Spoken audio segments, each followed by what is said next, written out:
Ito mga idol, ang bagong tanim kong mga lakatan.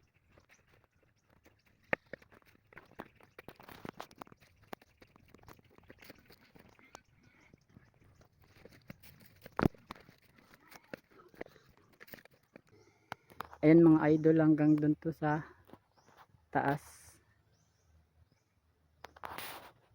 Ay maglilinis ako ng lakatan.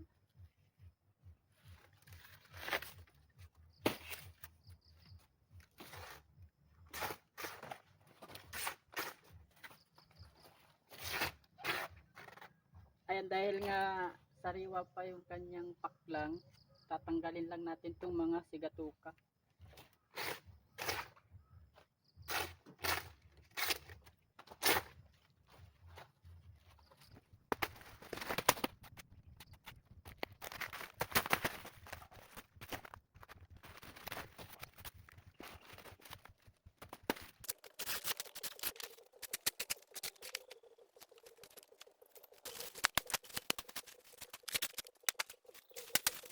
Ayan, kung napapansin nyo mga idol, itong isang puno na to ay may sakit.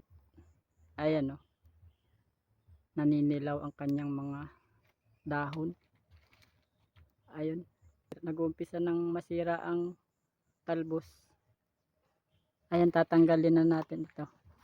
Ayan guys, dahil nga may sakit itong isang puno na to, tatanggalin na natin, ihiwalay na natin dahil makakahawa. Ayan, puputulin na natin.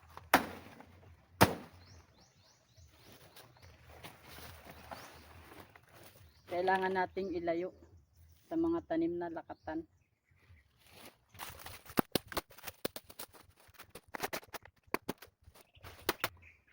Ayan mga idol, ito nga ang bunga ng aking lakatan. Ang laki. Ayan, medyo nasira yung kanyang mga dahon nung pagkalipas ng bagyong uwan. Tuloy-tuloy lang tayo mga idol. And kung di ka pa nakapalo, please follow naman dyan. And don't forget to subscribe. Thank you guys.